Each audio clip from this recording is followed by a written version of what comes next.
What's up, Airheads? We're back in the virtual Airstream studios for another stirring rendition of Puttin on Airs. Me and Corey in our party clothes. I feel like we kind of have a bit of like a Palm Springsy thing going on or something, Yeah, which we didn't do. plan. Yeah, a couple old Jews. Couple old Jews, couple old gays, and Just either way, cutting it up. Yeah. cutting it up out there. Yeah. But we're gonna have us a good time. We're here with BPP, Big Papa producer behind the scenes, pulling the strings, all that good stuff. On this edition, I'm going to be talking about something that I had to go back and double check multiple times to make sure I hadn't talked about before. And I'm You're still not convinced? we've like danced around it a bunch, but I'm talking about getting hammered. All right. Obviously, fancy and trash alike love to get hammered. We've talked about like drug abuse, drug addiction. Parties, we've talked about rehab. weddings. We've talked about shit like that. So it's like, it's been on the outskirts a lot. But in this episode, we're just going to straight up talk about getting drunk. And then I would say not so much it's been on the outskirts as it does permeate everything. Permeates. Yeah, exactly. But then, would you call this history, Professor Cho? What, given the subject matter? Yeah, I would call it history, or maybe, just in honor of the person, maybe we'll call it gossip with Professor Cho, because she was one of the queens of the gossip rag. Hold on. Wait a minute. Didn't we had a name for this, didn't we? Wasn't it something like, it was, okay. I don't remember the first part, but it was Paparazzo Cho. That's what it was. Paparazzo Cho. It was like either pop culture with Paparazzo Cho or maybe gossip with Paparazzo Cho or something like that. I'm fine with that. We've definitely, you're right. We had a name for it. So yeah, that's what this is. That's it. That's what this is. So there's history, Professor Cho. There's fuck yo shit up with Stoner Cho. Pop culture with Paparazzo Cho. And Paparazzo Cho is like so Cho. That one, and I kind of look like Paparazzo right now.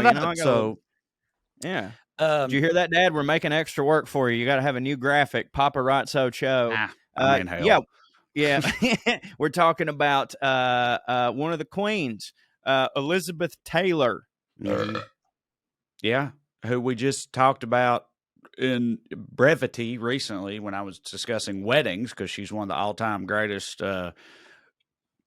wedding havers, I guess, or husband havers, marriers, in history. She's one of the goats of both marriage and divorce. So, about as fancy as it gets. Ain't no doubt about that. So, without question, I look forward to that. I remember, we talked about old Larry, right? Her man, Larry, a hero. Our hero of ours, unbeknownst to us until, a couple episodes back. So I look forward to hearing more about this a little later. Before we get started, I was looking up getting drunk and all this stuff. And every now and then I'll be reminded of a person that I'm like, man, that's a wild person. Yeah, like, right, exactly. Like that's a wild thing to exist in the world. And in this particular instance, the person I'm talking about is legendary French actor Gerard Depardieu, right? Yeah. You fuck with Gerard Depardieu at all? You know, like what you know about Gerard Depardieu?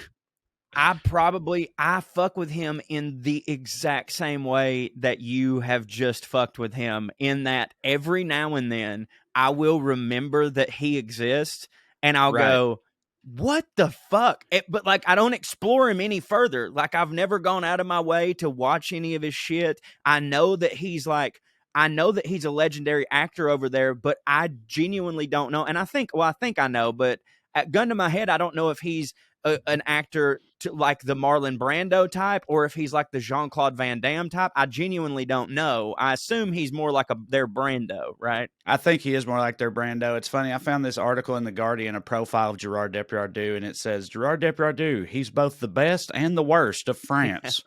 So he's their Alec Baldwin. He's been a leading man in France for like 50 fucking years. And if you look at what this guy looks like, so BPP, please put up some pictures of Gerard Depardieu here in the edit, because if people don't know what they look like, they need to. I feel like he's kind of like the French thespian John Daly or something. Yeah, that's a great way to put it. That's a great way to put it. Like he said he claimed that he used to drink 14 bottles of wine a day. Right? Yes. And but he got that big Jim Blossom nose. He just looks rougher than the damn cob. His hair's all wild. He's like a caricature of a drunk ass Frenchman, but he's real and super successful. He big, fat, drunk. That's the thing.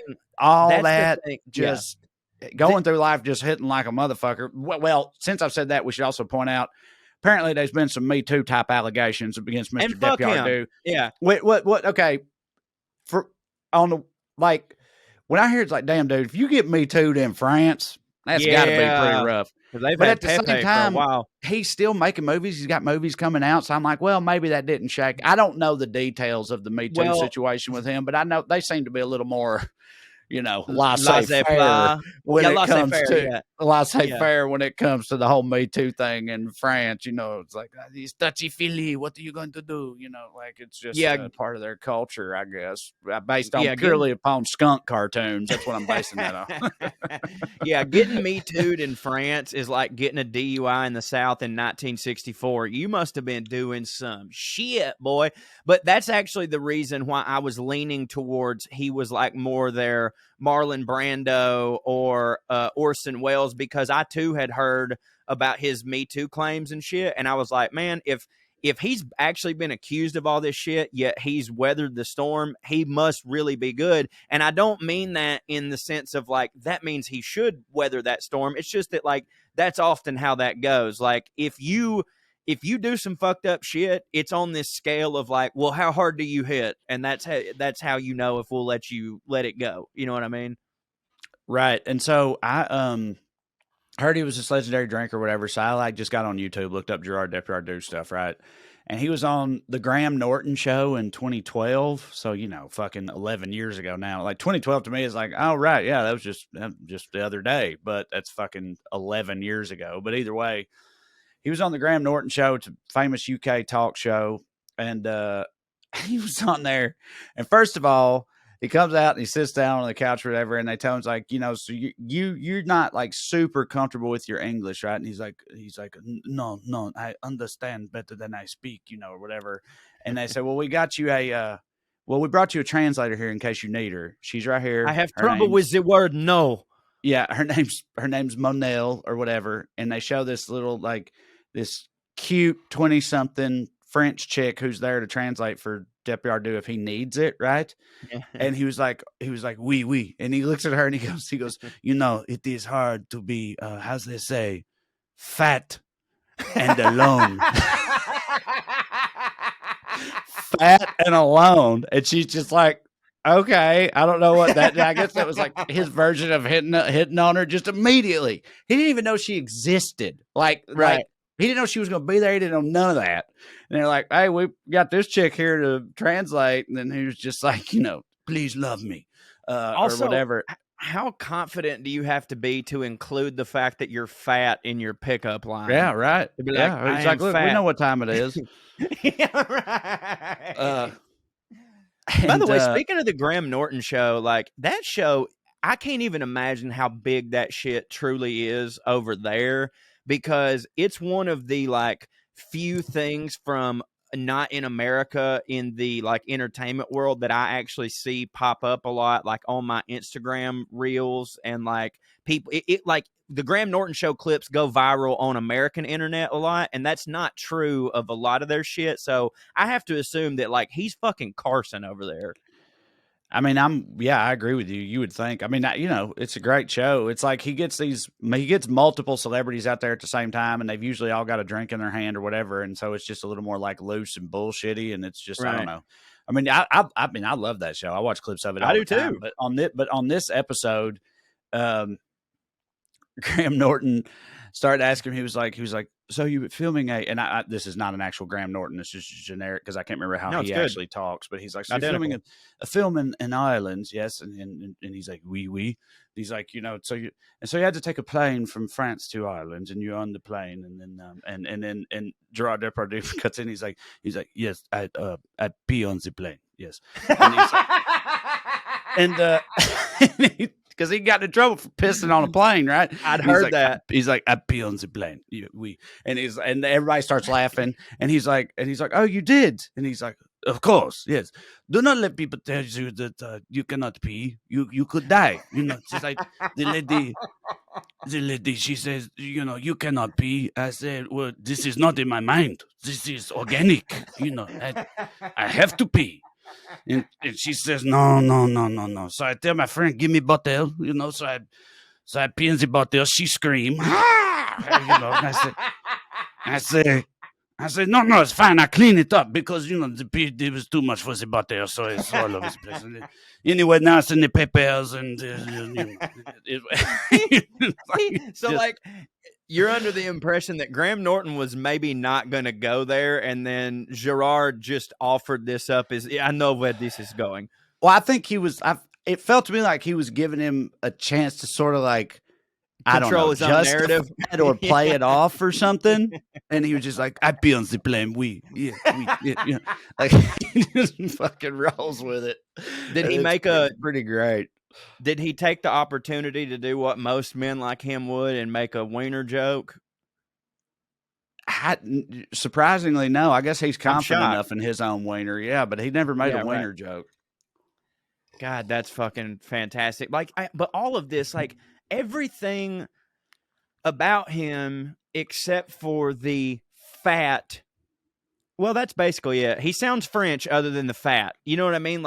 I thought that American film standards are the leading man has to be thin and in shape. And I assumed that would go double for France because they're an even leaner people than we are. Way leaner.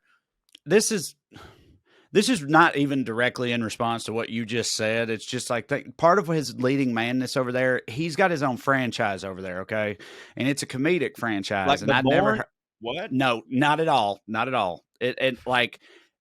And we've talked before about, off mic, about how whether the rest of the world likes it or not, look, I'm sorry, it's just the truth. America is kind of the trendsetter and the vanguard of comedy, right? Without question. You can't argue that. The fucking way it is. The UK, they do great too with their own shit. They're sort of, but they're a far away number two. Right. And then everybody else, it's you look at some of the shit they're doing even today and you're like, what is that? And so that's how I sort of felt about this. It's shit might be getting lost in translation. It's in French, but it's based on this French comic book called Asterix and Obelix. But what does that mean? Asterix and Obelix. I just realized they don't pronounce X's, right? Or do they? No, they don't. I don't know. It looks like Asterix and Obelix, but maybe it's Asterix and Obelix. That's the name of two characters who are comic book characters and French folklore characters who were Gauls in the Roman days, or Roman era France, right? And they drink this magic potion and get into escapades and stuff. And it's all very comic booky and cartoony. And matter of fact, Dale, Big Papa producer, if you could put a picture of Gerard Depardieu as Obelix right here, that's Obelix. It's fucking ridiculous, dude. It's he's his pants look like a barrel. It's like he's in a barrel with straps on it, but they're pants. How do I spell this? Obelix, I think, and then also put Gerard so you can see it. And he's got pigtails, Viking pigtails. It's goofy. Oh my god, it's goofy as fuck. Oh yeah, and this movie's from 99. What the fuck, no, dude? I would have never once thought he would be doing this shit. There's a whole series of those movies, over years. I don't even know how many of those movies there are, but they have all these escapades throughout. The wrestler Earthquake. I thought you meant the comic for a second. No, but it also hits for me. But he looks like the wrestler Earthquake. Right. Go ahead. I'm sorry. Well, it's just anyway. I tried to watch a couple clips from it, and again, it's in French. It's in French, right. So obviously I'm not going to get it either way. But it's just so goofy, and some of them are from the 90s, but not all of them. Some of them are from the past decade. There's a new one coming out this year, although I think Depardieu has stepped down and they've recast him in the new one. But they're still making these movies. Culture. They're still making these movies, and it's just it's cartoonishly fucking goofy, bro. And they're hugely popular in France. And so, again, it's not really fair. I don't speak the language. It might be hilarious. I don't know. But it's just I feel like the American version of that would never be this fucking benchmark franchise in this country. Yeah, I was going to say, like, I'm trying to, just based on the costume alone, that's all I'm going on. Just based on the costume alone, I'm thinking of, like, Fat Bastard, you know, from Austin Powers. I'm thinking about Big Mama's, but none of these, the Big Fat Bastard don't have a franchise, but Fat Bastard don't have a franchise. You know, he's a character in a like, you understand. Yeah, but Austin Powers did, and Austin Powers is pretty cartoony, and I fucking love Austin Powers. Yes, but dude, listen. But also Austin Powers, bro, what was that? 20-something years ago? Yes, more? 25 years ago? And we can spend as little or as much time on this as you want. But I have recently rewatched the original Austin Powers Man Mystery. Okay. Yes. And because I was a huge, like, when I was a kid, that was my shit. Like, we saw the first one, and then after that, me and my family, like, it was a point, like, when those movies came out, we rushed to see them, and all the Salina boys went and saw The Spy Who Shagged Me when it came out because we loved Austin Powers so much. And I remember my buddy Jason Bain, literally fell into the aisleway. Laughing so hard, like fell out of his chair and was rolling around in the aisleway. He was fucking laughing so hard. Like, that's how much we love those fucking movies. So go on. Well, I recently, and I had seen it like 10 or 12 years ago and thought it held up, but me 10 or 12 years ago is a completely different dude. I've been like halfway in the biz now. I'm way more jaded. I'm way more cynical, even though, you know, I'm trying to get better at that. But I rewatched and I was like, Corey, just be objective here. Like, is this just some, you like this when you were a kid and it's otherwise stupid? Trae, I'm telling you that it's not only still hilarious, like, the jokes aren't even dated. Like, because Slapstick does that. Slapstick has more longevity than anything because hitting somebody in the nuts is the same always 30 years from now. Always funny. Self-deprecating humor, always funny. I'm here to tell you that not only does it hold up, not only did I laugh just as much, but it's genuinely one of the best pure satires of a genre that I've ever seen. Like, it and Not Another Teen Movie and fucking Blazing Saddles are like nothing's where Blazing Saddles is, but it's fucking good, man. So you brought up Not Another Teen Movie, and, like, again, this is I watched like 2 different fucking clips on YouTube. This is not fair what I'm doing, but, like, I was saying there's not an American equivalent, but, like, you know how we had all those spoof movies? It was a whole genre for a while, like, and a lot of them were super bad, like Disaster Movie and stupid. Craig Mazin, who now does Chernobyl and The Last of Us. Yeah, what a fucking glow up! The range. That's what I say. I admire the shit out of that. I do too, because that's incredible. But it's unreal. But a lot of those movies, dude, you talk about goofy, stupid shit. But that's why Not Another Teen Movie, it stands above those. It's good. Not Another Teen Movie holds up, right? Yeah. But a lot of them don't. And so we did have those movies here, but we had those movies here, 15 years ago, right? They weren't a franchise. They were independent. Right. Well, they were kind of all connected. Yeah. Like, it was the same studio putting them out. Yeah. But I'm saying, it's like France been doing that and still doing that is what it seems like to me. But I don't speak the language, so maybe I'm wrong. Like, maybe that ain't what's going on, but that's what it seems like is going on there to me. You may not know, because I know that your only knowledge on this is what you've looked up for this episode, but, like, are they, because those movies were not geared towards children, even though, of course, they knew kids were going to watch them. No, they were R-rated, yeah. Yeah, that's what I'm saying. But, like, are these Pardue movies, are they, like, are they for kids? I don't know. Because that would explain a little bit. Like, look at the Minions, would definitely explain a lot sake. Of it, yeah. I don't know. I honestly have no idea about the answer to that. But to me, that's just wild that, because, again, like, I'm looking at him as, like, he's there, like, pretentious, fucking wine drinking. I don't think he's pretentious. I mean, again, well, okay, is John Daly pretentious? Clearly not. Right? No, I'm saying I really think he's like French actor John Daly. That's what I think he is. And John Daly ain't pretentious at all. No, he's not. That's the best. That's how thing ingrained about it. pretension is to Frenchness to you, and to me, and to all Americans. Yes, I agree.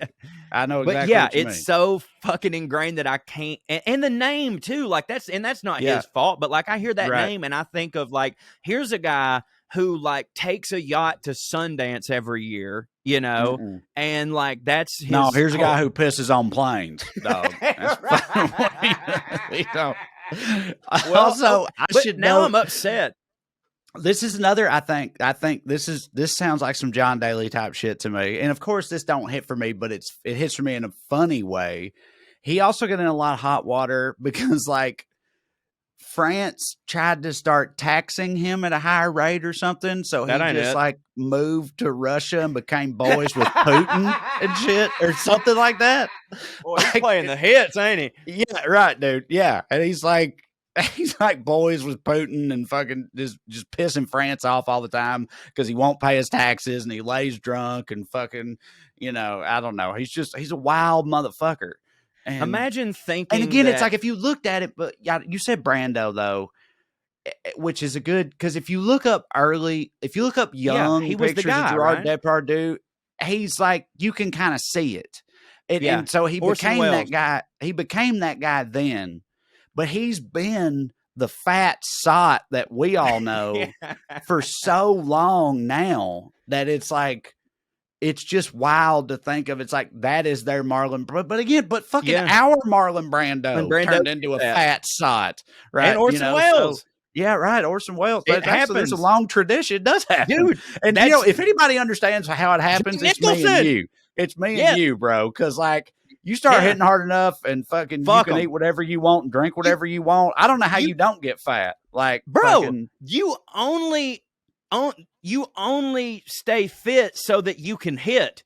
Once you hit, you're like, fuck it. Like again, I don't want to talk shit because I love the guy, but Jack Nicholson is fat as fuck right now, boy. And why not? Good for him. I feel like Jack, he lasted longer than, because a lot of those dudes, like, they fucking plumped up in their prime. Jack absolutely waited till he was like retired and then was like, I'm gonna get fat. But like, yeah, dude, like I genuinely, you can't imagine being like, I've already hit at this level. I put my whole life into looking good and now I have more money than God and I can eat caviar and cream and beignets 24 hours a day and drink my fucking, because most of that with those dudes is from booze. Like Brando was a fucking drunk, Orson Welles was a drunk, and you don't work out, you don't move. Right. Yeah. I mean, again, I'm not really the dudes who don't do that deserve a fucking medal. Frankly. Agreed. Agreed. Like I know what would happen to me. If you put me in that position, brother. Do you? So trending on Twitter, you had to lock me into a fucking room, like with a team of people assigned to preventing me from becoming a fat fuck. That's what you'd have to do. Agreed, bro. But so there was actually something trending on Twitter last week that was hashtag Twink Death. Did you hear about this? No, I know what a twink is. Well, it's I didn't know that they died. Well, it's not that the twinks they like fat gays now. Is that what it is?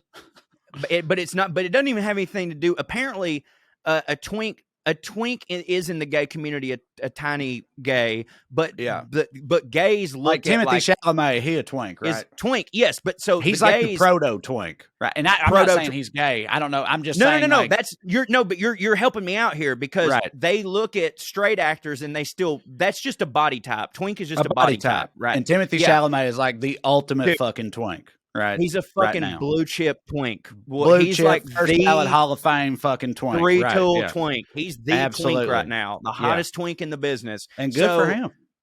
Fucking A, that's a good thing to be. And so because of that, a bunch of the gays were lamenting twink deaths, which is when someone that was formerly a hot celeb twink starts gaining weight.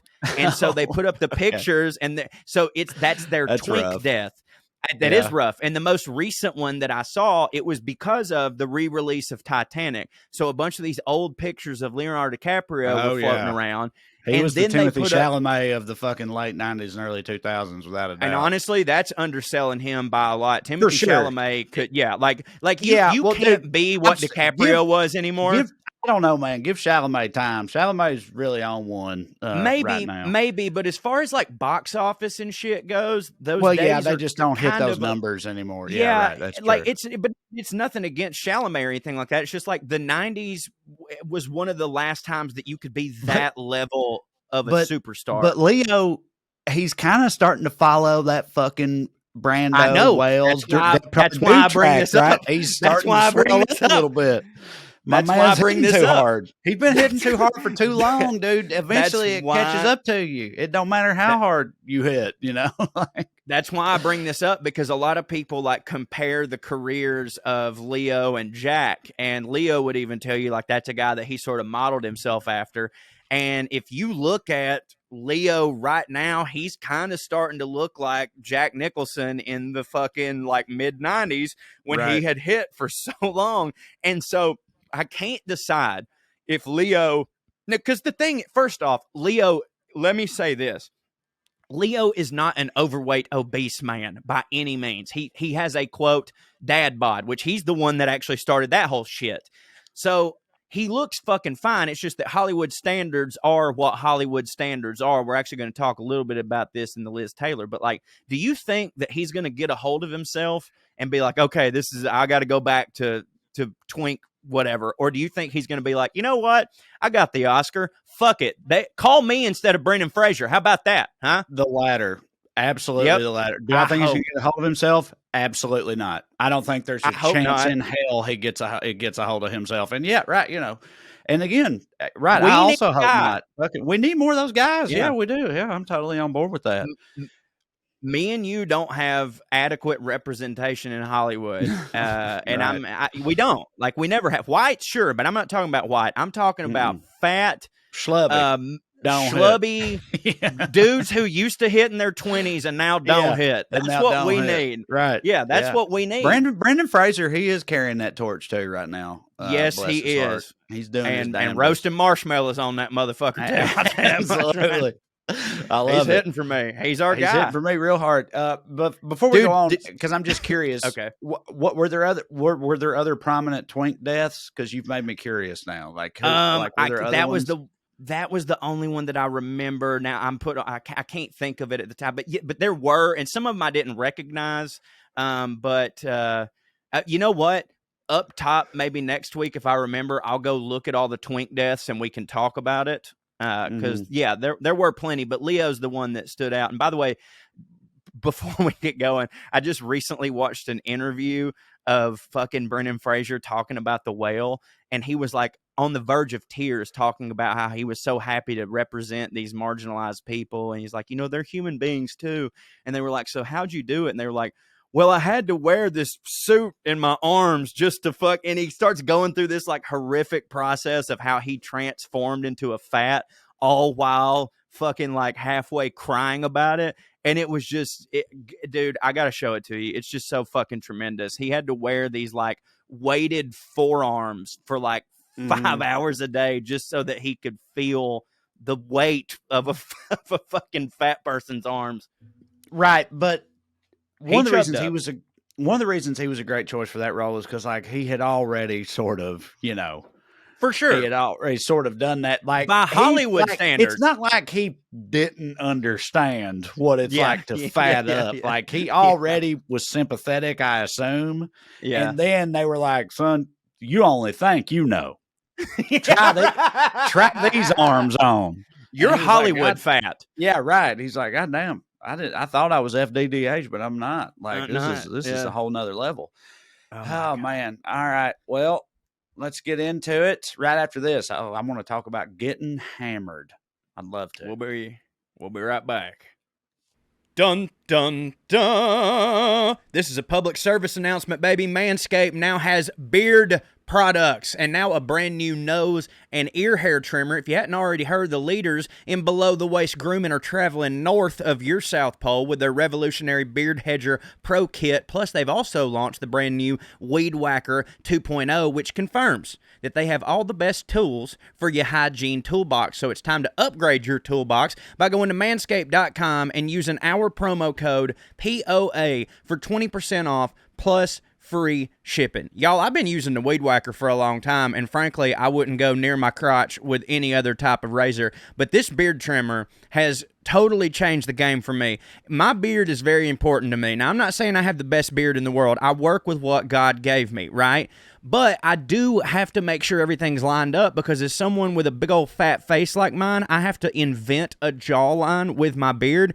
And this new Manscaped beard trimmer is the best, because instead of the other ones that like send you a bunch of different guards that you've got to keep up with, this one just has a little dial on it. You just click, click, click. So I'm like, okay, I'm a 4.5 in my beard, but I'm going to hit my mustache with the 6. You don't have to put different attachments on. It's wonderful. It's comfortable. You're not yanking your hairs out everywhere. I love it. It's the only one that I use. The Beard Hedger Pro Kit. It's the ultimate package that makes it easier than ever to craft your signature look. And it's waterproof, by the way. Cordless trimmer, has a rotary wheel, like I said, that gives you 20 hair cutting links, because, you know, everybody doesn't have the same. You know, there's the in-betweeners, which is super good. The Pro Kit also comes with 4 dermatologist-tested formulations for your post-trim care. This is beard shampoo and conditioner, which I love, the beard oil, which makes it shine real nice, and the beard balm, which moisturizes and also gives it a little hold, man. It is awesome. Your significant other is going to be delighted to see you covering all the bases, if you know what I'm talking about. So get 20% off and free shipping with our code POA at manscaped.com. That's 20% off with free shipping at manscaped.com, and use our promo code POA. Always use the right tools for the job with Manscaped.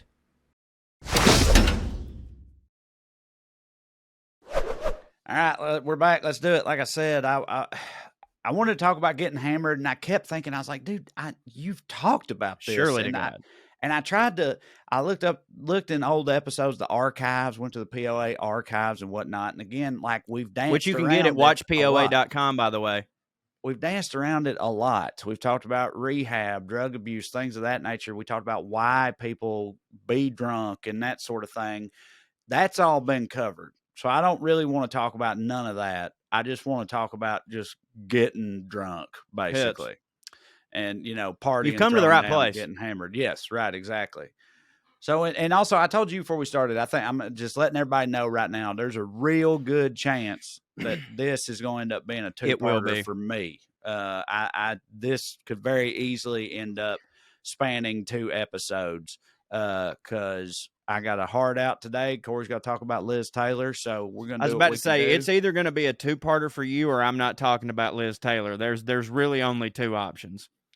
Right, and I want you to talk about Liz Taylor. So I'm pretty much just saying right now it's going to be a 2-parter. So talking about fancy people, rich people, today when it comes to getting drunk, they got their a whole subculture out there, and mostly it's based in nightclubs and bottle service and things of that nature.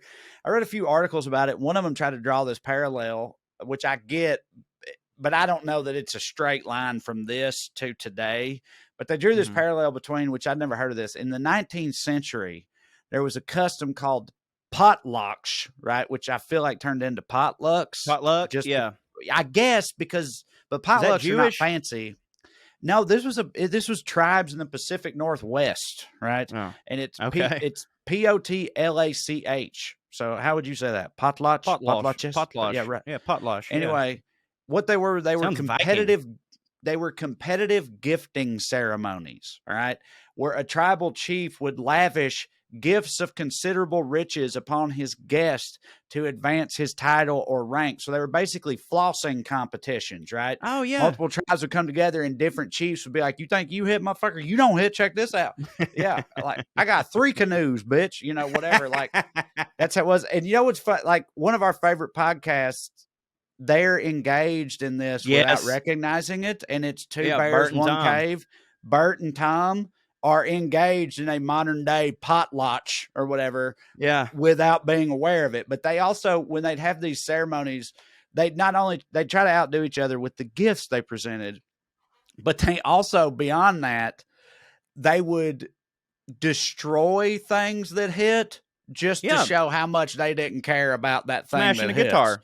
Yeah, smashing a guitar, right? Yeah, they'd roll a fucking handmade canoe out there that their fucking tribal shaman spent all these years putting together, or whatever, and then just set it on fire and be like, I don't give a fuck. I got 15 more canoes, motherfucker. Yeah, you know, Elvis used to shoot TVs. Yeah, right. Yeah, so they would do that back then. So this is a long and storied tradition, right? But today, these rich fuckers in the nightclubs and stuff, they got this whole subculture built up around it, and it's all I don't know. It's all pretty fucking basic to me. It's based entirely around girls, evidently. Like the currency is girls. Girls meaning like thoughts, models, IG hoes, that, right? Like there's promoters, right? There's club promoters. And basically all these people do is they round up a bunch of thoughts and say, will you come with me to a party or whatever? And then they go to a nightclub. They go to a nightclub. The promoter goes to a nightclub and he's like, I got all these bitches. All right. They're ready to party. Pay me money and we'll make this party hit using all these bitches. Right. So a pimp, but for without the, yeah, right. He doesn't, the sex will probably happen, but he doesn't control the sex. He just facilitates the bitches to the presence of the bitches, of the bitches. That's the entire currency of the modern day, like rich nightclub scene is these bitches. And, and so like the billionaires come in there and they put them in different, they like to try to put them in different VIP booths, like opposite each other, because they'll get into a pissing contest, right? Like if they put one hitter over here and another hitter over here, they'll get into a spin off, which benefits the nightclub. So they try to do that, and they like compete. That's how shootings happen, right? They compete for the presence of the bitches and things of that nature, and it's all just one big pissing contest. And something like so. There's this story about there one night. I read this on the internet. I, of course, didn't fact check it at all. One night in some nightclub in Manhattan, I think maybe it was LA, one of the two, Drake and Chris Brown were in a pissing contest like this, and it ended up with them throwing gigantic champagne bottles at each other's fucking table. Bitches? Yeah. No, but yeah, at the bitches at the other table. Because, like, they get bottle service, right? And the bottles are part of it. It's like, how do you break the bottle? Well, but also like the bottles, I don't know how to put this. They're like, okay, we got a bottle that's $8,000.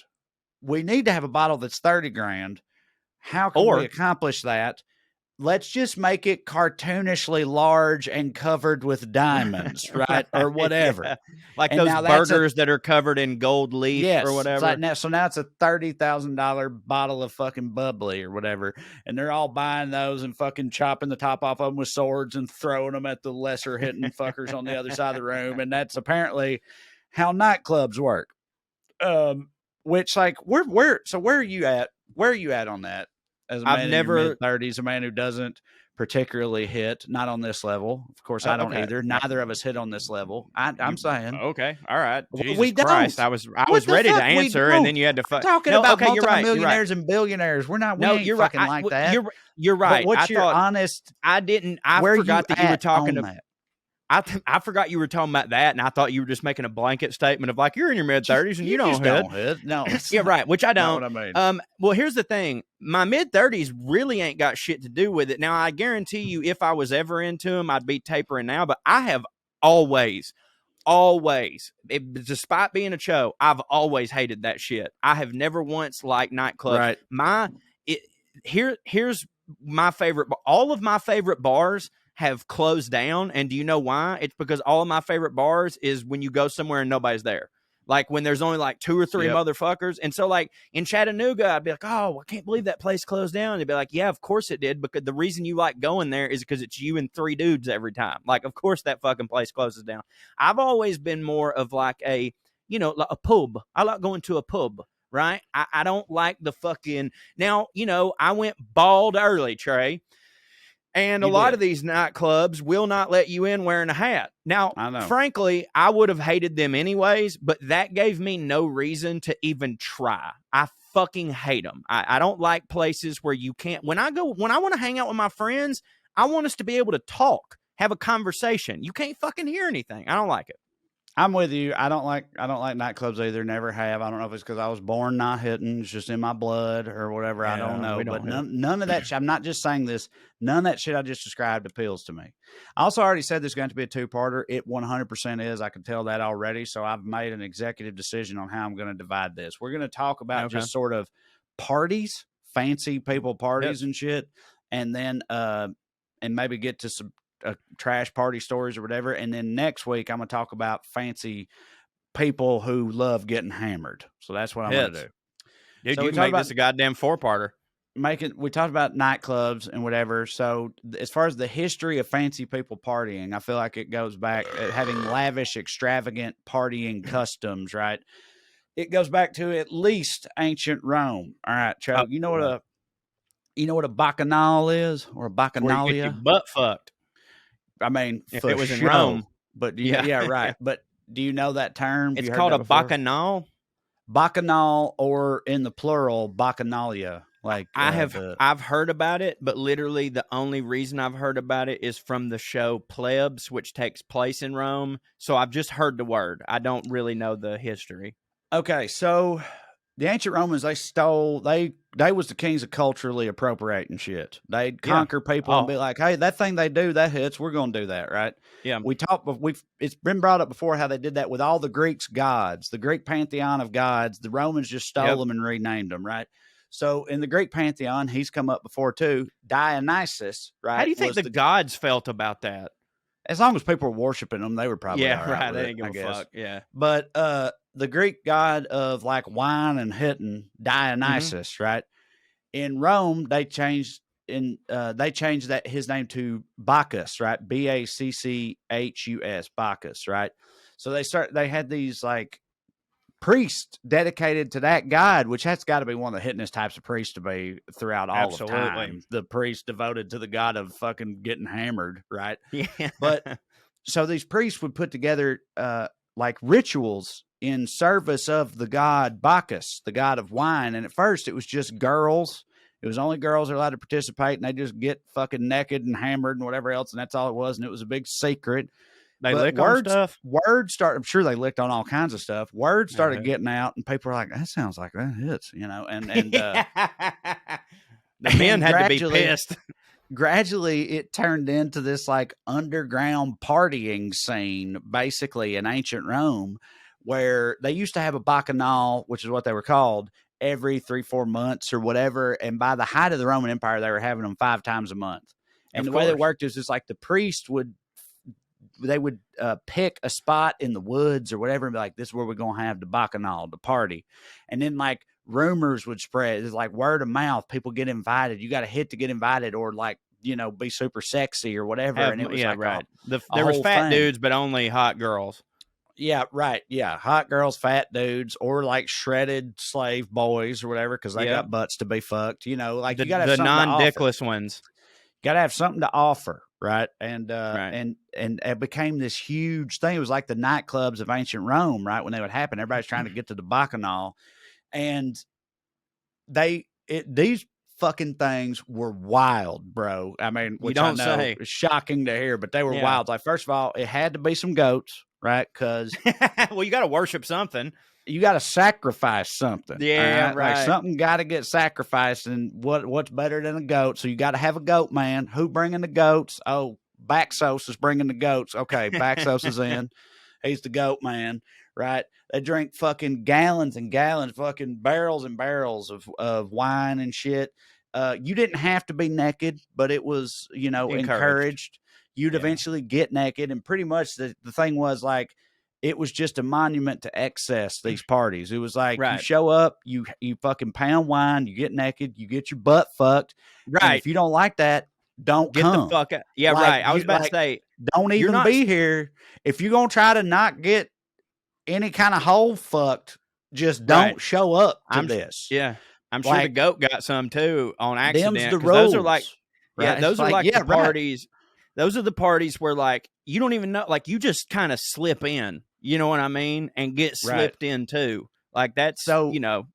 And they would, like, there's stories and stuff of, like, people showed up, some stuff would start to get to happen, and they'd be like, "Oh, I'd rather that hole not be fucked or whatever," and then they just kill that person and fucking rip them to pieces or whatever.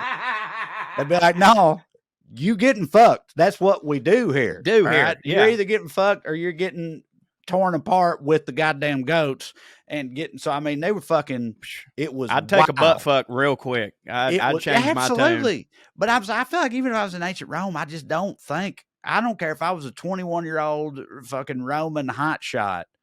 No, I don't know that I'd want to hit like that. But these things were huge, man. They fucking loved. I agree. I'm with you. Like if I was a Roman hotshot, what I would do, and this is what I don't understand why the hitters don't just do this. Like the hitters go to a club and now granted, I know that these people are literally not worried about money at all, but I see the bottle service and all the bitches and all their homies. And I'm like, you've got a really nice house. Like, why don't you just invite all these bitches over to your house? And like that bottle just costs what that bottle cost. It's not an $8,000 markup and you don't have to deal with all this other shit. So like, if I'm a hot shit Roman, I'm just going to be like, yo, come to my house and we will get our butts fucked, but like in an orderly fashion. And then we can like go to bed, you know? Yeah. Let's have some reason to this butt fucking, but yeah, they weren't big on that. No. So yeah, that's sort of like, the foundational tradition of partying hard amongst fancy people, right? Here's what's funny. Those ended up getting shut down by the powers that be in ancient Rome. But like, do you know why they thought it was a problem? Like what made them go, all right, we're going to have to do something about this. What do you think it was? It wasn't about people getting eviscerated for protecting their holes from getting fucked or anything like that. AIDS wasn't a thing. It was because slaves and lesser born started being let in and partying at the fucking Bacchanalia, right? And when the powers that be found out about that, they were like, well, this is a fucking disgusting practice. They're not allowed to hit. No, it's like fucking shredding goats and murdering over butts and all that. That's one thing. That's just what we do here. But you can't have these lowly slaves in here being naked. That ain't it. And so when they found there would have out, been a compromise. Shut them down. Right. You'd think there would have been a compromise where they were like, they can come, but I mean, at least kill them afterwards. You know what I mean? Right. That would have maybe they tried that. I don't know, but that's what led to the downfall of it. So that's some other fancy people parties from history that hit for me when I learned about them. In January of 1393, the Queen of France, Isabeau of Bavaria, hosted a lavish banquet to celebrate the marriage of one of her ladies in waiting, right?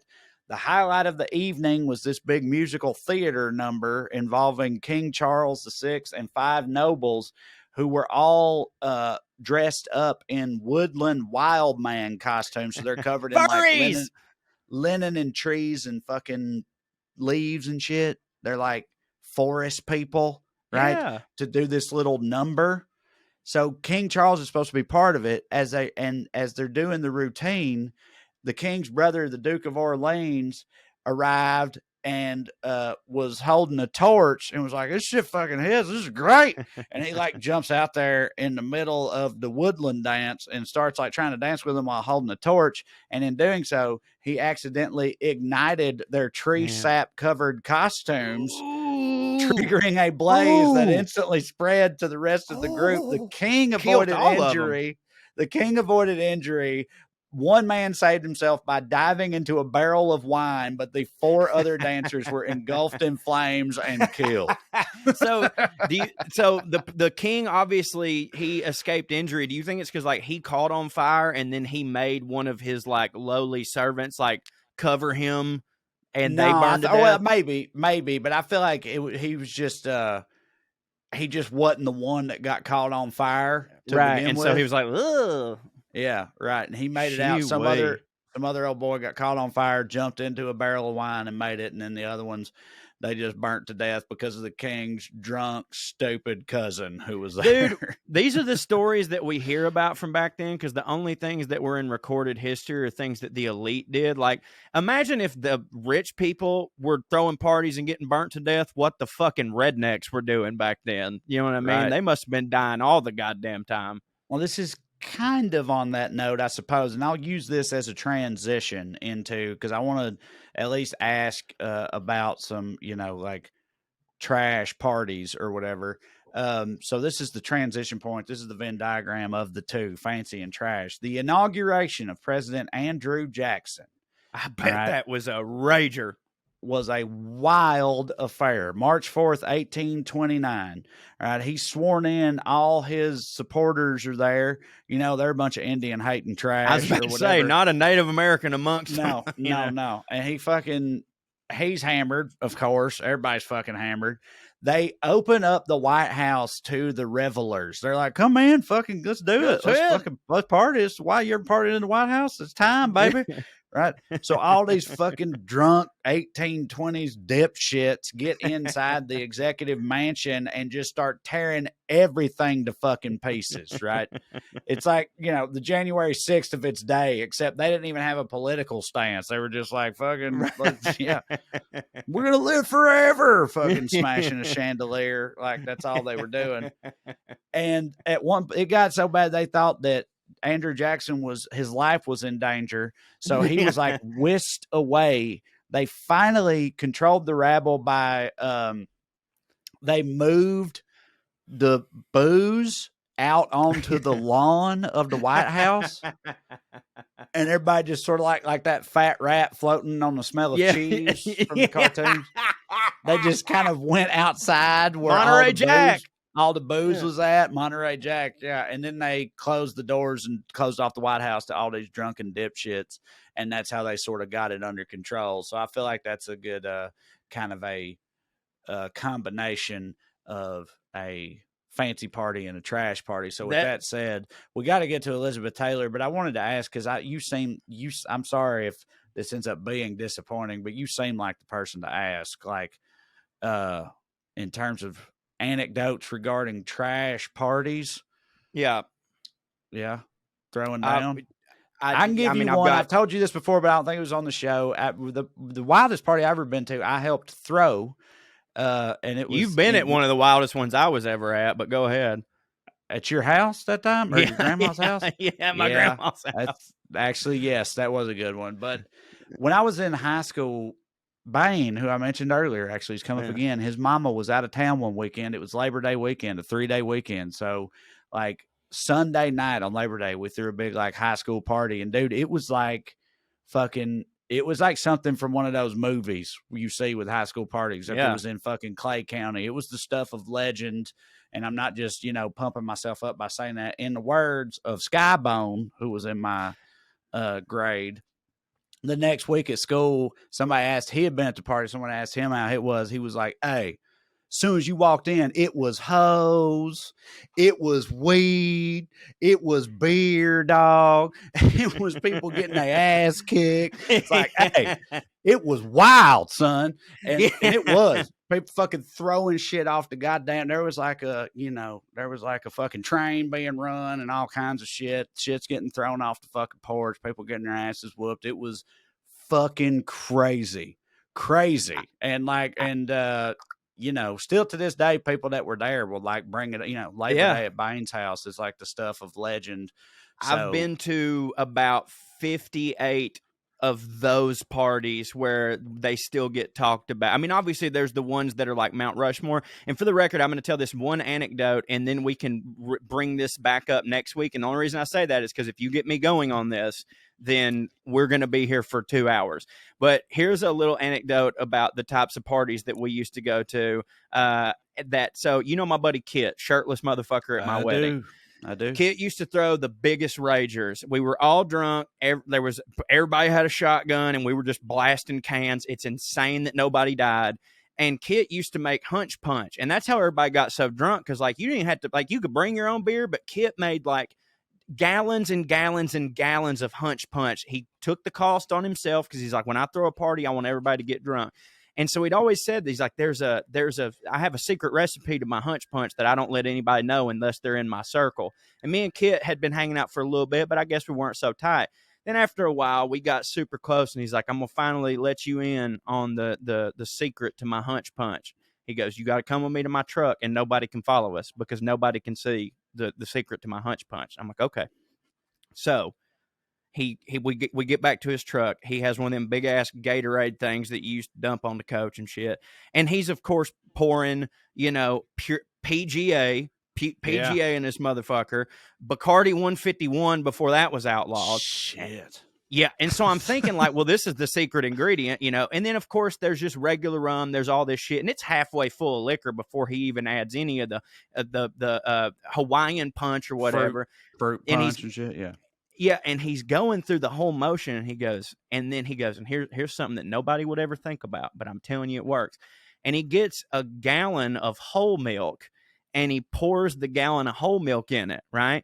And he goes,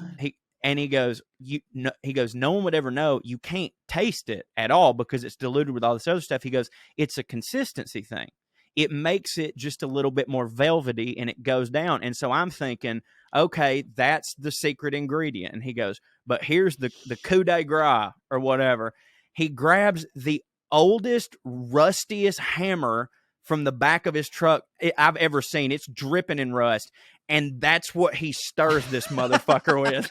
And he goes, that's what gives it its flavor right there. Yeah. So everyone got tetanus. We all got tetanus. It's the tetanus that do it. It's the tetanus that do it. So, yeah, I would be more than happy to share more drunk stories when we do part 2. But again, we'll do that. Forever. Yes, it is time to abstain from this part. We'll have part 2 next week because it's wild how much the time flies at this show at Puttin on Airs, but it is time to talk about Elizabeth Taylor right after this. Are you feeling stuck making minimum payments on your credit card debt? SaveWithConrad.com can help, and you don't need perfect credit or money out of your pocket to do this. NMLS number 65084, equal housing lender. Oh, and did I mention no house payments for 2 months? Get rid of your credit card debt and lower your monthly payments right now at SaveWithConrad.com.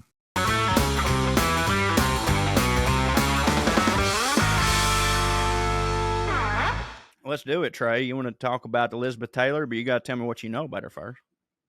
Elizabeth Taylor, yeah, let's do it, Paparazzo Show. Well, I mean, she came up when I was talking about weddings. We talked about Larry Fortensky, who, again, became a hero of mine immediately. So I know she was married like 8 fucking times or whatever. She loved diamonds, perfume, all that shit, just a Hollywood queen. Who was a drunk, I believe, like to party, get down, get married, get divorced, and just be wild. That's pretty much what I know about her. Yeah, you nailed it, man. So I'm going to do half speed run, and then I'm going to stop on some things that I really want to focus on. But Elizabeth Rosamond Taylor, here's something I didn't know. She was born on February 27th, 1932 in London. Had no fucking idea. She was born in London to American parents. The deal was that her daddy, Francis Taylor, he was an art dealer, so he was, constantly moving about. Her mama, Sarah Southern, was a former actress, so alert, we have a Nepo baby on our hands, Trae. Because of his job, she was sort of like an army brat, but more like an arty brat, I guess. Like he was constantly moving into one place, setting up an art dealership, and then I guess making as much money as you can on art in one place and then getting the fuck out of town. She had an older brother named Howard. When she was 7 years old, her family moved to Los Angeles, California, where her father opened an art gallery. She went to Westlake School for Girls, which was a super prestigious private school. And she was actually very smart. She was like straight A student. I don't know why I said it like that. That seems like I was like, I can't believe it. She's fucking smart. Everybody thinks she's just a dumb whore, but she actually had a brain that works. The thing is, though, and this is not, it's my fault for continuing to perpetrate it, but she is one of the models of back then women were supposed to be exclusively sex objects, and they weren't. They were when Hedy Lamarr invented fucking Morse code or whatever it was the fuck that she did. That was the exception that proves the rule that most Hollywood actresses are dumb as fuck, which is of course not true. But back then, that's just how it was. Her parents divorced when she was 9, and her mother remarried actor and producer Henry Fonda's best friend, Clifford Odets. So this is when her acting career starts. She's got the father, art dealer. She's in Los Angeles, but she gets discovered by a talent scout while she was just at an art gallery, which is just another one of those, back in that day, that just kind of happened. You just be standing somewhere and somebody's like, we're going to put you in the pictures, kid. Right. So she made with a cigar, fucking. Yeah. Like a limo rolls up or whatever, the window goes down, cigar smoke rolls out, and it's like, you kid. Hey, Louie, did you see the tits on that 12-year-old? Huh? See? Yeah. Like, so she made her film debut at the age of 10 in the movie There's One Born Every Minute, and then she ended up having a lot of more small roles in movies because in 1943 she signed a contract with legendary studios MGM's. This is one of Hollywood's largest studios. If you don't know anything about film, you know about MGM, right? So she becomes a child star in all these movies. She starts with Lassie Come Home, National Velvet. Then she becomes these movies make her like a household name. Like not quite Shirley Temple, but she's a household name. And it's said that during this time, and I don't know if this was like why she got the deal with MGM or she gets the deal with MGM and then this happens. But apparently her mama has an affair with Louis B. Mayer, and Liz fucking hated Louis B. Mayer. And I got this quote from Rolling Stone. And this is a pretty lengthy one, but this is her talking about her experience with MGM. When I was 15 and Louis B. Mayer started screaming at my mother and using swear words that I'd never heard before, quote, I took you and your fucking daughter out of the gutter. I uttered my first swear word and told him that he didn't dare speak to my mother that way, and he and the studio could both go to hell, and that I was never going back to his office. And I left my mother there with her eyes shut. I think she was sort of praying. I walked out of there in such a fury and in tears, and I went to see my old friend and Vice President Benny, and he said, you have to go back, kid. And another vice president came and found me. Now, those guys were my buddies, and they said, sweetheart, you have got to go back and apologize. And I said, what for? He should apologize to my mother. I'm not going back in his office. I meant what I said, and I don't care if you fire me now. I don't know where I found the independence. I totally winged it on my own and just took my career with total knowledge and decision and threw it out the window. Now, I had not a clue how Louis B. Mayer, one of the great icons of Hollywood history and slightly mad, and who was frothing at the mouth and the temper, would take this from a pipsqueak. But I didn't care. I knew that he had done something very wrong.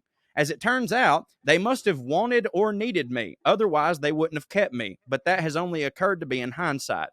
I lay that quote out there to say that regardless of the notion that all these ladies back then were just like, yes, sir, Mr. Mayor, whatever, she was a fucking real one. You know what I mean? Like she didn't give a rat's ass. She said in response to Mayor screaming, curse words she never heard before, she uttered her first one. Was it anti-Semitic in nature, or is that like it was just the word hell. It was just the word hell. Okay. Yeah. But like, you have to understand, she's like 14 at this time. Yeah. You know what I mean? I'm just being a smart ass, but like, no. Yeah. No, I'm with you. Cause when I was reading this, I was waiting shit. For Again, it. I just picked with the fucking cigar. It's like, I pulled you out of the fucking gutter. Yeah. Right. Like, it's just so, it's very on the nose. Well, speaking of Jews, we're going to talk about Cleopatra. Cleopatra, which is her historical epic that was directed by Joseph Mankiewicz, Jew, who the movie Mank. This was actually like a really big risk for her because she did this without MGM's blessing. Like she was still under contract for them, and she was like, "This is like my passion project. I really want to do this, and you're just going to have to work it out." She was chosen to play the lead role of Cleopatra after Joan Collins and Audrey Hepburn turned it down. It had a $44 million budget. That's not with huge inflation for that time. That's right? It was the most expensive movie ever made at that time. And so that's not with inflation. What the fuck is that with inflation? 250 million or something? That's Avatar shit. That's literally Avatar shit. Which it makes sense because in order to do all those set pieces and shit back then, you had to do them. You had to actually build set it up. Yeah, they had to be people there fucking painted bronze with wolf heads on their fucking on their shoulders or whatever. Like you had to do all that shit. And they would do it, and they would kill a bunch of people while doing it, and they'd be like, well, we got the shot. You know what I mean? And be like right. Like the scene with the Great Flood, they'd line up 1,000 extras, be like, all right, it's going to be a shitload of water coming through here. Look scared, right? And 50 of them would drown. They're like, well, that's pretty good. Could have been a lot worse. See you at the pictures. Dude, you're fucking 100% right. And CGI and green screens and stuff do cost a lot of money. It's not like they don't, but but it not near as much as when you don't have that and you still want to get horses. Oh my God. They stayed killing horses back then. They didn't absolutely no, horses and extras, son, dying for the shot each and every day in Hollywood. But yeah, I mean, that's why this movie was so hard to get made. And then movies like, The Aviator was all about this. Like when fucking what's his shit wanted to do all that stuff, they were like, Howard Hughes, they were like, but we have to actually do all of it. And he's like, yeah, all right, fuck it. Like if you wanted to make Hell's Angels now, again, it would still cost a lot of money, but we're talking a fucking fraction of what this was. So during Cleopatra, she began a highly publicized affair with Richard Burton, both of whom, Richard Burton, who is the only man that she married twice. That was the true love of her life. And they start this highly publicized affair in a movie about a very scandalous affair. And people at the time they were like, no, this isn't real. They're just on the set of the movie and you're confused. And a lot of people, when you reread about it, are like, this was that time's Brad and Angelina. You know what I mean? This was like their Mr. and Mrs. Smith, where everyone was like, I think they're fucking. And people were like, no, they're just working. But like they were, totally fucking. She received a record-breaking $1 million salary, which made her the highest paid actress in Hollywood at that time, which is, I mean, goddamn, I don't know how much the men were getting paid, but that's fucking insane. And of course, this film is what really cemented her as who we know as Liz Taylor. One thing I wanted to talk about, I'll speed run through a couple things, but I really wanted to lay on this because it goes back to what you were talking about in terms of being hammered. Elizabeth Taylor is credited with being the celebrity that took the stigma out of going to rehab. Like nowadays, you hear celebrities go to rehab all the time. And apparently back then they did too, but none of them ever said it. Like none of them would ever fucking say that I'm going to rehab. But Elizabeth Taylor, I've always heard that like if you hear a celebrity was hospitalized with exhaustion, it's rehab. Exhaustion is just code for drug problems in rehab or whatever. But like, it's funny that good for her for removing that stigma. But it's funny considering that while in rehab, she married a construction worker named Larry. Do you know what I'm saying? That was later. It's weird that people were like, "Oh, rehab's fine." Because you would think people would be like, "Man, I don't know. I don't know about that." Yeah, look at the decision she's making post rehab. Have you met Larry? But Larry must have been a dick swinging cool ass motherfucker. So maybe I agree. Totally off base here. We'll talk about him in a minute if I have time. But So basically, she was just like the first one that was like, listen, because back then there was like people didn't even admit that they had a drinking problem. Like a lot of people didn't go to people didn't go to rehab, not because they didn't want it to be out, but because the drink is not a problem. What are you fucking people talking didn't about? Admit they had any kind of problems. And no, of course not. Problems didn't exist back then. Like she's the first celebrity to have admitted to going to the Betty Ford Clinic, which kind of put Betty Ford Clinic on the map even more than it was. And by the way, this pissed Betty Ford off because they couldn't meet the demand. Like after Elizabeth Taylor after Elizabeth Taylor said she's going to the Betty Ford Clinic, the fucking phone was just off the hook, just like, we're coming. I'm drunk. Can I come? So she was married 8 times to 7 different men. Her first marriage was to hotel heir Conrad Hilton Jr., the son. And he was a real bag of shit to her. He treated her like a fucking doormat. Wait a minute. Hold on. Wasn't one of the Hiltons married to Zsa Zsa? Yes. The daddy. It was the daddy, wasn't it? Damn, she's got even more. Sure. I do too. She's got even more in common with her than we thought. She got married to him when she was 18 years old. He treated her like a piece of shit. And when they got divorced, he sprinted to the press just to make a statement. He said, it is a privilege I'm paraphrasing, but he was like, it's a privilege to be in bed with Elizabeth Taylor, and at the rate she's going, everyone's going to have that privilege. So he just comes in and is just like, by the way, she's a whore. And the reason is a lot of people his 18-year-old bride. Yes, and the reason a lot of people speculate that he did this, like he went out and got in front of it and called her crazy and called her a whore, is because he used to beat up on her. And he was like, she's going to say something. So if I get, like, he literally called a reporter and is like, say this, put this out there. You know what I'm saying? So, scandal follows her everywhere she goes. Her second marriage was to British actor Michael Wilding. Then she married producer Mike Todd, who was killed in a plane crash the following year on a plane called the Liz. She didn't go with him. He was coming back from somewhere. She's also said that, like, that was the love of her life. And so basically, if according to her, if he didn't die in this plane crash, there's no 6 other marriages, which, I mean, I call fucking bullshit on, but whatever. Then she married Eddie Fisher. She married Richard Burton, her co-star from Cleopatra. Her 6th marriage was to politician John Warner in 1976, who he was a huge Republican. She had her entire life, she was a dyed-in-the-wool Democrat, liberal person. But she really loved him, even though they disagreed on things. And then she hosted a bunch of fundraisers for him, even though I'm pretty sure she voted for the other guy. But, like, she was just like, I got to be a supportive wife. In 1991, she married construction worker and our personal hero, Larry Fortensky, who she met while in rehab. Fortensky was born, we're going to give him some flowers. Fortensky was born January 17th, 1952, grew up working class.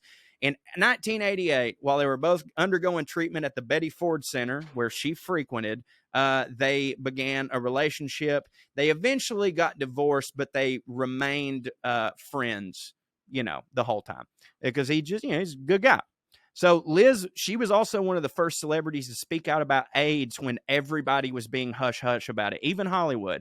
Like, Hollywood wasn't touching it. Politicians weren't touching it. And, of course, this is speculated because she was very good friends with Rock Hudson. She was also very good friends with a myriad of who we now know were closeted. She was, and I'm saying this is the word they use for it, she was a, quote, fag hag. That was her thing. Like, she was friends with a lot of homosexuals, so obviously AIDS hit her personally, and she became a staunch supporter of the AIDS cause. She was the first celebrity to have her own fragrance. A lot of people at our age, the first time we ever heard about Liz Taylor was White Diamonds. You know what I mean? Mm-hmm. Like, our grandmas. Absolutely. All over the commercials. I've probably mentioned White Diamonds in 9 separate jokes. About Meemaws or about the church. It's just always something that I can say that I know everyone knows. Like, everybody knows White Diamonds. And she was the first celebrity to ever have their own fragrance. It sold over 1 billion in her lifetime. It was insanely popular. Katy Perry has actually said, because of that and the AIDS stuff, that she considers her the first influencer, the first celebrity that would have worked on Instagram nowadays, because she wasn't just a star. She was someone like an Oprah that sort of could dictate what people did based on, well, if Liz Taylor's into that, I can fucking do it. A lot of people got behind AIDS because of Liz Taylor.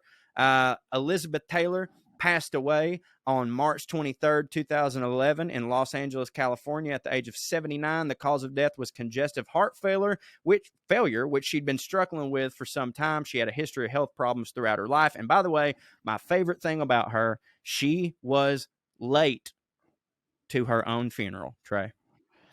Man, that's like a classic joke they say about people like my sister. You know what I mean? People that are chronically late. Like, that's the thing I've heard growing up my whole life, be like, oh, yeah. She dies, the hearse will have a flat tire on the way to the funeral. They'll be like their own funeral, that type of thing. So, and she'd heard it her whole life, too, about that. And that's why she did it. She had it in her will. She was like, start the service. She did it on purpose. Okay, yes, she did it. She did it because of that. People have been telling that her whole life. And so she said, start the service, and then 20 minutes later, wheel me in, which I think is just fucking gangster. Mm-hmm. I really like that. That's beautiful. Trae, do we have time to read a couple emails in 4 minutes? It depends on how you read them. Let's go. Just so everybody knows, my wife is on a trip right now. I'm at home alone, and I got to be inside to let my children in the house when they get home from school. And I got 4 minutes of recording time left. So, Joe, airmail, let's do it. Here we go. Subject line, tipping. Hey, queers. This is Josh from Utah. Big fan from way back when. I happened to see Trae's bathroom video back in the day and immediately loved all y'all. I've been following all of it since. Bring back Bubba, goddammit. Anywho, I'm a former Mormon who hella relates to former religious people. I also very much relate to trash people, as us rural Utahans are very much trash. For real. Salt Lake City is very progressive, but it is surrounded by red. Anyway, I own a pizza shop. Unfortunately, we use tips. It's fucked, but my employees need tips. Corey, I know tips don't make sense, but we need that. Wait, when did I say that tips weren't good? I don't remember, but I imagine your stance was basically like, it's fucked up that, that we have to pay the salary of the employees. And like, I worked as a server for years, and I have a complicated relationship with. Well, for the record, in case something got lost in translation, me and you have talked a million times about how we are huge tippers, and I am. I tip like a motherfucker. Yes. I tip like a motherfucker. You can both think that it's fucked up that people don't get paid a living wage in this country in general, but also still be a good tipper, which I think is true of both of us. Well, he says, I've tried to incorporate them into the price. It doesn't work yet. Someday it might. Don't shit on tips. All right, Josh. Well, here's the deal. No, he's probably, you know what? I believe him about that because I bet the employee, because dude, look, like, I'm not going to lie. Like, it's an untenable situation, frankly, because I agree. Because when I was a server, when I was in college, if they had come out and said, guess what, guys? Because I got paid $2.13 an hour. That's what I got paid. If they come out and said, like, you ain't getting tips no more, we're going to pay you even fucking $10 an hour back then, right? But you get no tips. Every single one of us would have been like, fuck that shit. Like, that ain't it. But like, that don't make it okay. Right. Not to pay a living wage. Our buddy Josh owns a pizza shop. And I'm fucking not going to Charlie's, a corporation like Charlie's, that different. Don't make it okay that they pay people $2 an hour. But Agreed. It's a super complicated issue that we've kind of gotten ourselves into culturally. Agreed, and I definitely am not going to. I respect you, Josh, and I'm sorry that I came across that way sincerely. Because yes, it is. There's a different set of rules that you have to play by when you're a small mom and pop. When you're somebody like fucking O'Charlie's and shit, you can afford to do a little bit more. But yes, Josh, I understand where you're coming from, and I apologize if I seem salty about it. It certainly wasn't at you. As always, it's about the fucking man and the goddamn corporations. Well, Trae, there's no way I'm going to be able to read that second email that I have. No, save it. Because, as you know from our fans, it was 19 paragraphs long. And a good one. I'll read it next week. Well, save it for next week, yeah. I will. Thank you all for being here, for putting on airs. Continue to like, download, subscribe. Tell all your friends. And above all, stay fancy. Yeah. Here's Lydia Loveless. 1, 2, 3, 4, 1, 2, 3, 4. Royalty and rednecks are alike. They both like cutting and picking fights. Biscuits and baked beans where they don't belong. Sit on down with Corey and Trae and learn some fancy shit today. We'll laugh a little even when they're wrong. They'll take you to a magical place where if you call someone a cunt, nobody cares. They keep it debonair at putting on airs, putting on airs, putting on airs.